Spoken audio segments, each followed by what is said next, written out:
Finally, we have an indictment in the maritime disaster that destroyed the Key Bridge in Baltimore and took the lives of 6 construction workers, all residents of Maryland. The disaster occurred in March of 2024, so the investigation took more than 2 years. Now, during that time, the DOJ had filed a civil lawsuit against 2 of the foreign corporate entities that owned and operated the container vessel MV Dolly. Now, the civil lawsuit was filed within 6 months of the disaster, and a month after it was filed, the DOJ reached a settlement of $100 million with the owner and operator of the ship, both foreign entities operating out of Singapore.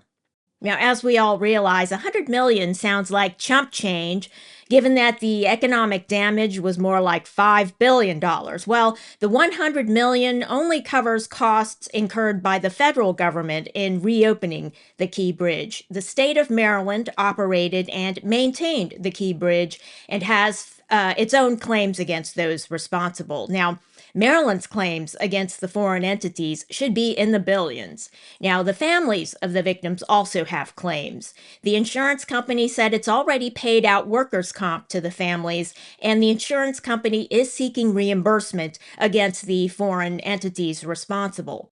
But the families of the workers also filed claims directly against the companies for negligence. And the employer of the workers who were killed also filed claims against the companies for loss of its employees and equipment.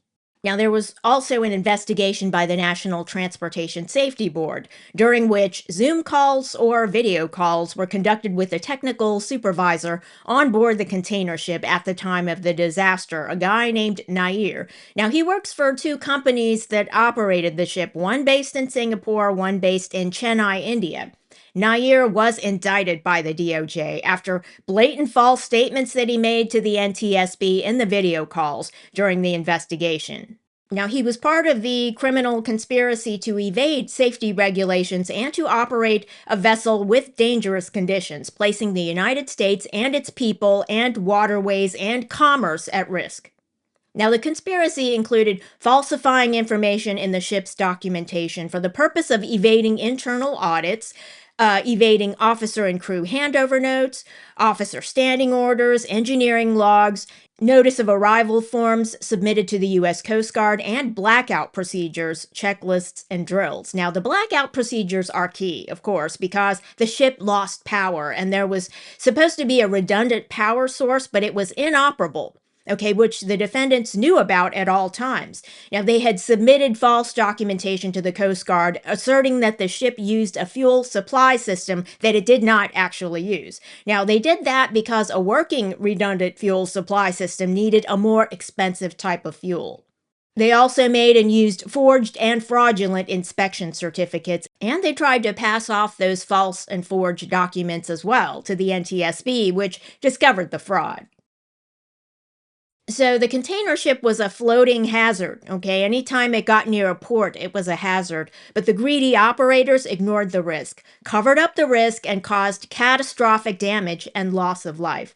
Now, the ship was also carrying containers of hazardous material, which spilled into the waters of the Port of Baltimore and is a pollutant to this day.